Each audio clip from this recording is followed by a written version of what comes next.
In the last lesson, I introduced a type of invincible chord fingering in which we use the pinky and index finger to fully play an accompaniment.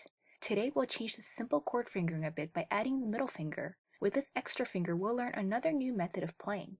Editor, this is going to lead to trouble. Yesterday we played with 2 fingers, today 3, tomorrow 4, next day 5, the day after 6. Little loudspeaker, do you think you're a 6-fingered ghoul?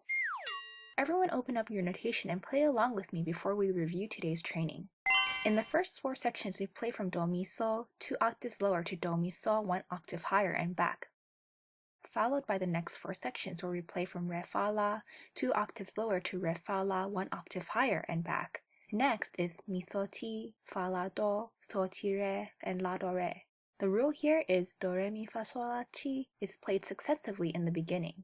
Each combination has 3 notes and is separated by 1 note. Our lesson today will introduce chord fingering that starts with the pinky, middle finger, and ends with the index finger. I think some students may already have figured out how we will use these 3 fingers.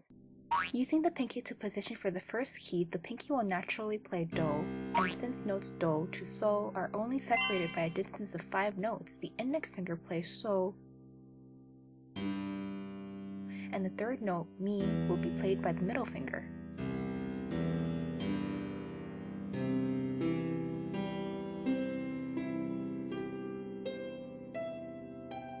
It is the same for the re fa la combination. The pinky positions to play re and la are separated by 5 notes, so the index finger plays the 5th note la and middle finger plays fa.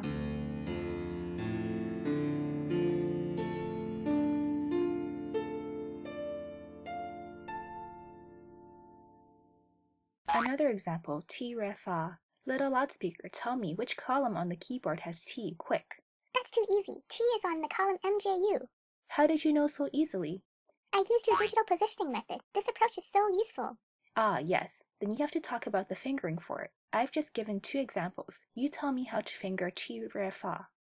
I would follow the rule. The pinky should position to play T. T to fa is 5 notes, so index finger plays the 5th note fa, and the middle finger plays the 3rd note re.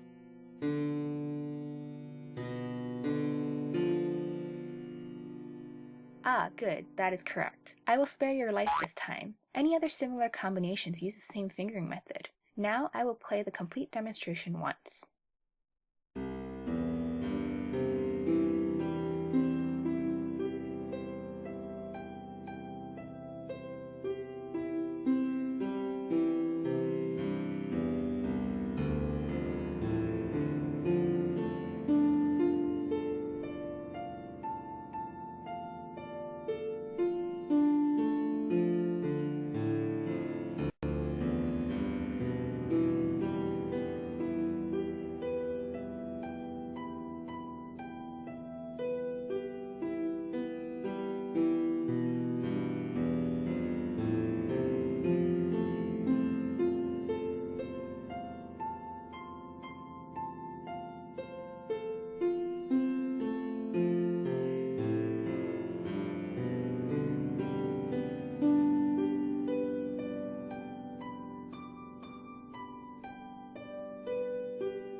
The reason for this chord fingering method is not simply because it's convenient. The biggest reason is because chords are always changing and the 2 hands playing in harmony should happen in an instant.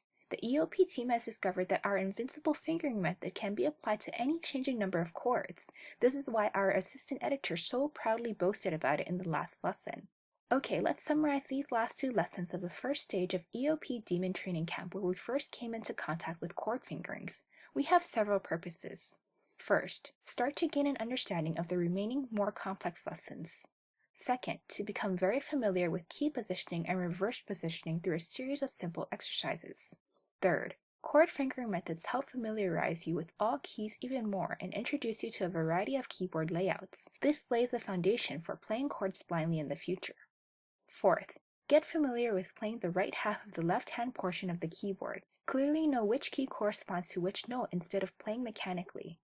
Thank you for sticking with the EOP Damien training camp for so long. Congratulations to all of you for passing the first stage. Now we are immediately greeted with more difficult challenges. I hope we can maintain this achievement and stick with it until the end. Sis Boomba, you can do it. The sun smiles at you. The throne of victory awaits you. Okay, see you tomorrow. Wait a minute, I'm not finished yet.